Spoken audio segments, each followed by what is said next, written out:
Hello everyone, welcome back to another Stone Ocean review. Today we're covering chapters 75 to 84. So it begins with Jotaro at the Speedwagon Foundation. He has his stand disc back, but he doesn't have any memories.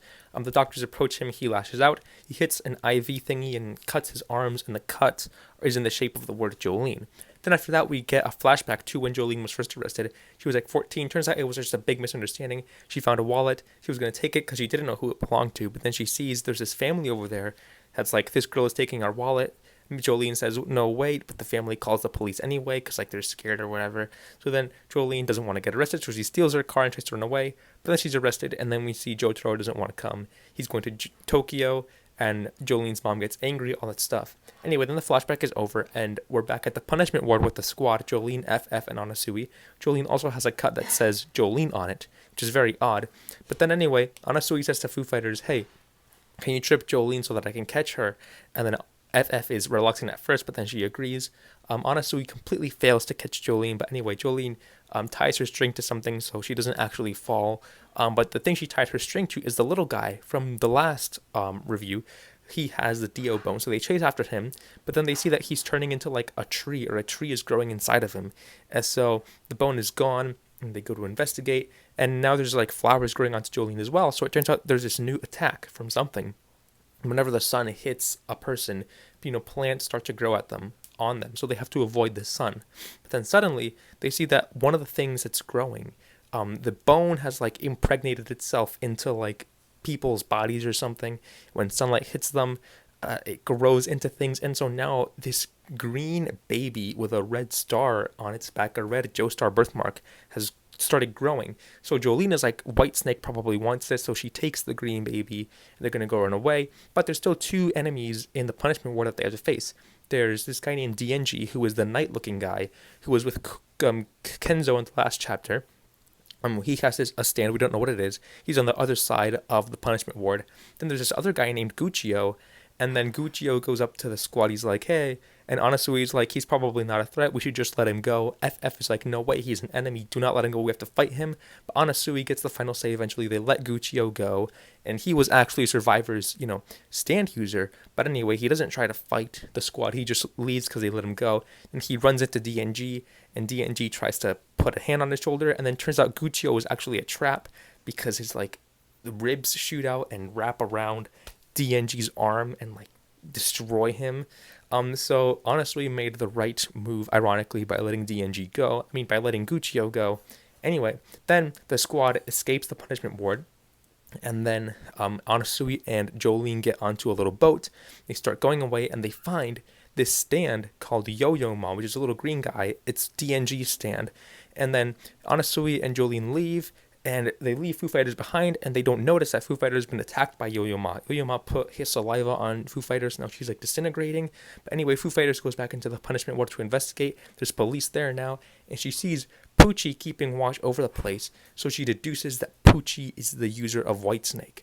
And Poochie is all happy because, the bone has given birth to whatever, and so he celebrates by putting a music disc into Guccio and starts singing, doing a little singing and stuff. It's funny and it's weird. But anyway, Foo Fighters figures out that Poochie is Whitesnake. But anyway, moving on. Anasui, Jolene, and Yo-Yo Ma are on the boat trying to escape. And then they see police boats coming, and so they hide. Yo-Yo Ma covers them in plants and dirt for camouflage. But then the police boats, propellers, blow all the camouflage away. So the plan doesn't work, but then Anasui attacks the police and they're safe anyway. Then we get a little explanation of mosquitoes, how they suck people's blood and then do a bunch of stuff. So apparently Yo-Yo Ma was actually using mosquitoes. He implanted his saliva into a mosquito. The mosquito went into Jolene or something, because now Jolene's mouth is disintegrating and she can't speak. She tries to convey a message to Anasui that, hey, Yo-Yo Ma is attacking, but she can't say anything. But eventually Anasui figures out that something is amiss. So instead of figuring out what Yo-Yo Ma is doing, he just says, hey, you're an automated stand, so you must have a main goal, so I'm just going to reprogram you. He gets a frog, he puts it into Yo-Yo Ma's brain, sort of hot wires his brain, so now Yo-Yo Ma starts acting like a frog. And yeah, that's pretty much Yo-Yo Ma is defeated. So then we flat cut back to the punishment ward. FF has figured out who Whitesnake truly is. So now it's sort of a suspense there, and it cuts off there. So I really, really enjoyed these chapters. It was really interesting. First of all, the characters are a really enjoyable and likable. I like them a lot. So Anasui's little crush on Jolene is very funny to sort of see unfold. He does a lot of like awkward things. He has a very weird way of courting her, but like it's like I don't know, it's weird. So he like asks Foo Fighters to make her a trip so that he can catch her. This obviously doesn't work. It shows that Anasui's a little clumsy. Maybe he gets a little ahead of himself. It doesn't really work out for him. Then there's a part where Jolene actually has some flowers growing on her face because of the Dio bone ability thing. So the flowers don't get anywhere because they get her to the shade, so the sun doesn't like make the flowers grow too heavily. So eventually the ability dissipates and doesn't work on her. But honestly, he's like checking on her to make sure there's no flowers. He's being all weird about it. He's like checking every angle of her face, and then he like opens her mouth, and then he like smells her breath, and she goes like crazy. She flips out on him. She's like, "What are you doing?" And there it's weird, it's funny and stuff. And then when there's the fight against Yo-Yo Ma, and Jolene is trying to explain what Yo-Yo Ma did to her, but she can't speak. Honestly, he's like, "You're coming closer to me. You're accepting. You're realizing my feelings for you and stuff." And it's just weird. It's funny. He's like sort of out of all this, he's just. This is, I guess, his main goal of like courting Jolene and getting her to love him. I don't know. It's funny and it's cute, and I like what they have going on. Well, they don't really have anything going on, but I like Anasui as a character. I think the way he goes about trying to, I guess, get Jolene is cute and interesting and funny. And I get like he is a murderer, like, but I mean, no buts. Like what he did to like his ex-girlfriend was wrong. But I mean, she was cheating on him, so he was angry. So he's a crazy person. So obviously he did what he did. But he doesn't seem like the type of person to like do something bad to an innocent person. I'm not condoning murder. I'm just saying this is fiction. So he wouldn't ever do anything to hurt Jolene. I don't think. He's being very like. I mean, he's trying to like court her and get her to like him, but he's not like super pushy about it. He's like, I don't know. It's cool. I like him. I think he's a good character. And the sort of like the constant bickering he has with Foo Fighters is funny because he's always trying to get Foo Fighters to make Jolene like him. But like it's weird. It's funny. I like it. I think this green baby is really super interesting. I don't know what it is. I mean, I think I know what it is because of like spoilers and stuff.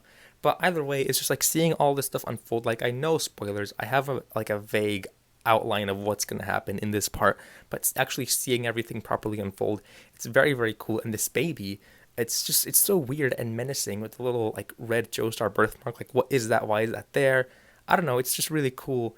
And I just have no idea how this is going to apply to Poochie's plan, but I like it and I like seeing it. I'm very, very intrigued. And then I also really like the little irony of when they encountered Guccio. Guccio was like, I guess he was an enemy, but he didn't know he was an enemy. He was just given Survivor at one point, and so he was like, just like a thing that made people fight each other, but he didn't know what he was doing, and then he got turned into like a trap, I guess.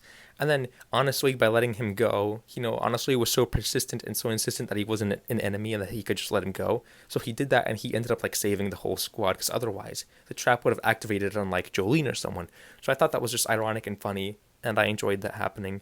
And also when Poochie just like starts playing music on Guccio, that was so weird and funny, but again, it just adds to Poochie's character. Like he's like this sort of like really cold and calculating guy, but he also has all these like little weird little quirks, like the little cherry trick he did with the cherries, and then also this whole like, I don't know, just putting music discs to people and singing to the songs. He's a weird guy, but he's interesting and I like him. And then the fight against Yo-Yo Ma was really interesting also. He was like a very like odd and sort of like menacing evil stand, because he was sort of being extremely kind to like the squad, Jolene and Anasuya. Like he built a chair for Jolene. He was like just being super nice to them. So like sort of playing a part, even though its true intention was always like to kill Jolene and Anasuya using his saliva.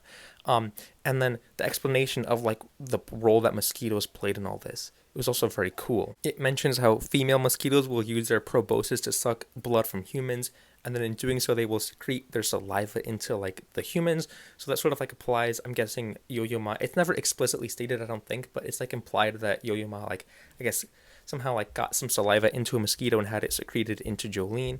And that fight was just interesting, how Jolene had to like get her message across. And I love the way honestly he handled it, because he didn't even figure out what the true ability was. He just found a way to like just destroy Yo-Yo Ma from like ever. So he just put a frog in his brain, and now Yo-Yo Ma starts acting like a frog, and it's very funny. It suddenly starts like hopping around and then eating bugs, and then He's like peeing everywhere, I guess, because that's something that frogs do, I guess. And then he tries to do it with a female frog. And it's really funny and interesting, and it's cool because I hate Yo-Yo Ma. He was so awful to everyone, so deceptive. And so seeing him get like not only defeated but also humiliated like that, it was funny and I enjoyed it. I did like though how he made the camouflage for Anasui and Jolene. That was a neat little look. And then the art for this chapter was also really great. I think the colors have a lot to do with it too, because there's a lot of shots when things just look really like obviously Araki's art is just fantastic, and all the people look really great.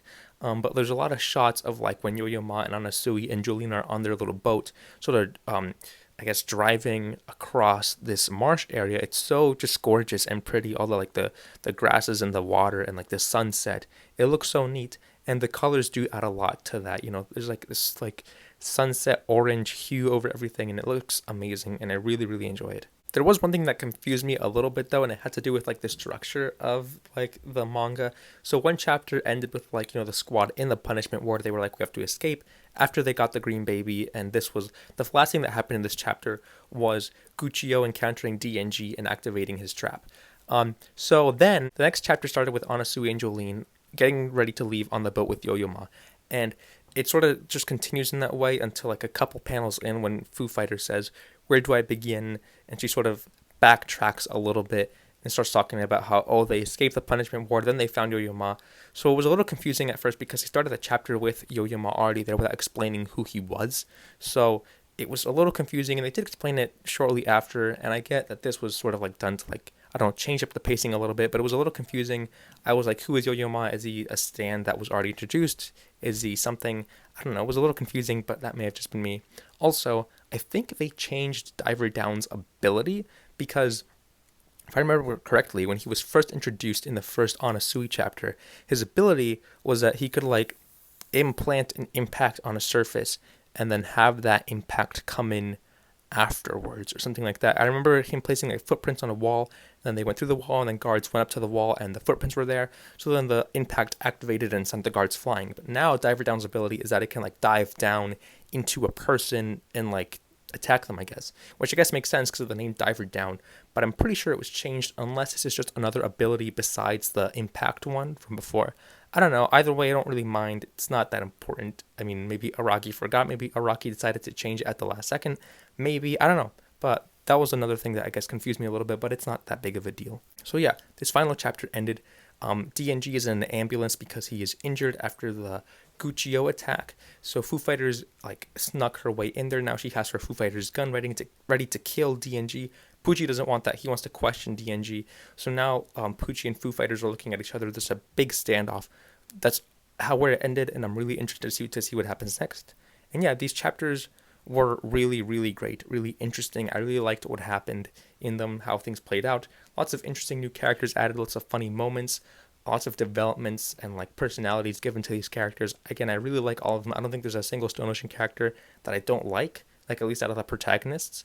And the villains are cool, very hateable, which is good, I guess, and just very interesting abilities overall. And I'm very excited to see what happens next.